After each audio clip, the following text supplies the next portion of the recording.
So why would my wife ask me not to mow the lawns? And why would we be having eel? And is there a connection? And it turns out that there is, actually. The other day, my wife came up to me and she's like, I know it's annoying, but would you mind not mowing the lawns in the next few days? Would I mind not mowing the lawns? Does that mean I don't have to do the dishes or the laundry or any of those other jobs that you make me do? Apparently it doesn't work like that though.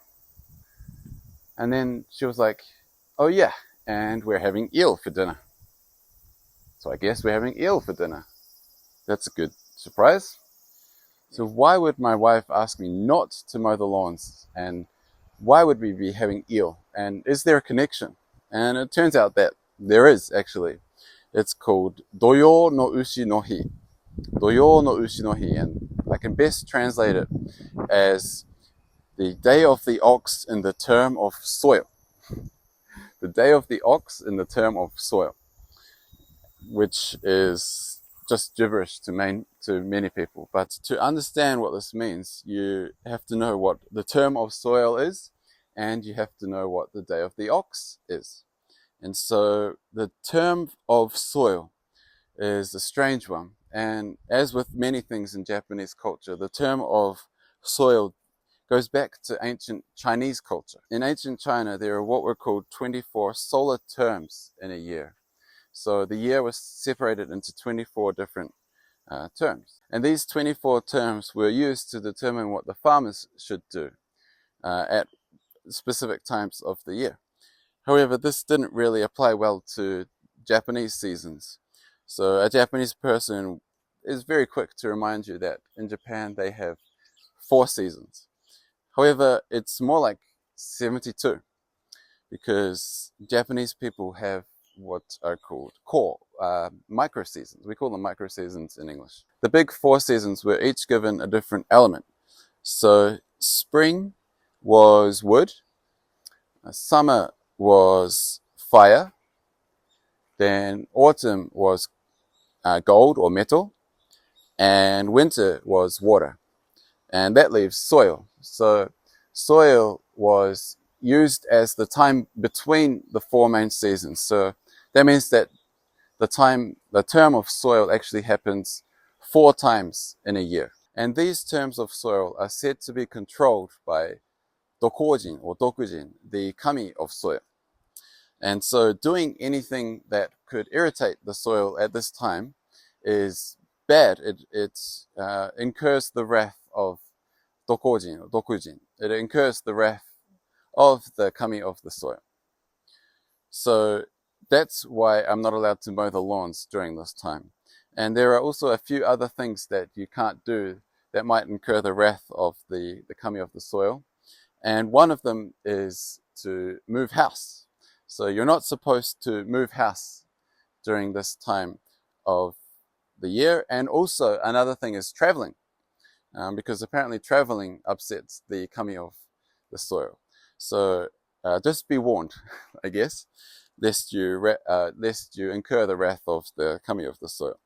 And then the other part of the equation is ushi no hi, ushi no hi. So I'm sure you've heard of the Chinese zodiac, the 12 different animals. But the Chinese zodiac wasn't only used for years, it was also used for days and also hours within a day. And so the ushi no hi part is the second day in a 12-day cycle. And when this coincides with the doyo no hi from earlier, you get doyo no ushi no hi. So the day of the ox in the term of soil. And during the Edo period, which is 1603 to 1868, there was an eel salesman, or a guy who ran a restaurant specializing in eels. However, during the summer months, they would have an extremely quiet season, and this guy was struggling in business. And so what he did what any wise person would do, is he looked for the smartest person around. And that person was a person named General Hiraga, who was an inventor and also a scholar of Dutch, a scholar of the Dutch. The eel shop owner asked General Hiraga, what should I do? And General Hiraga recalled that eating something that starts with the sound u in Japanese is good luck on the day of the ox at the term of soil. And so what he did was he told the eel shop owner to put a sign saying, "Today is the day of the ox in the term of soil."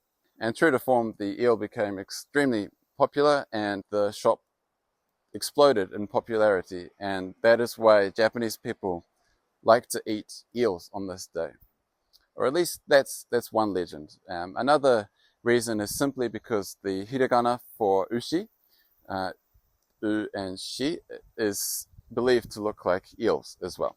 And then a few centuries later, another army person by the name of Colonel Sanders took this idea, and he saw that Japanese people loved Christmas, but they didn't have anything to eat on that day, and so he suggested that they try finger licking good KFC. And that is how Colonel Sanders was inspired to make Christmas a celebration of all things chicken in Japan. If you like this story, you might also like how I discovered the Japanese pyramids as well. Or maybe you would like to come with me as I discover an abandoned ski field in the middle of Yamagata. And if you want to be the first to hear stories like this, sign up for my Kiwi Yamabushi newsletter. I'll put links below.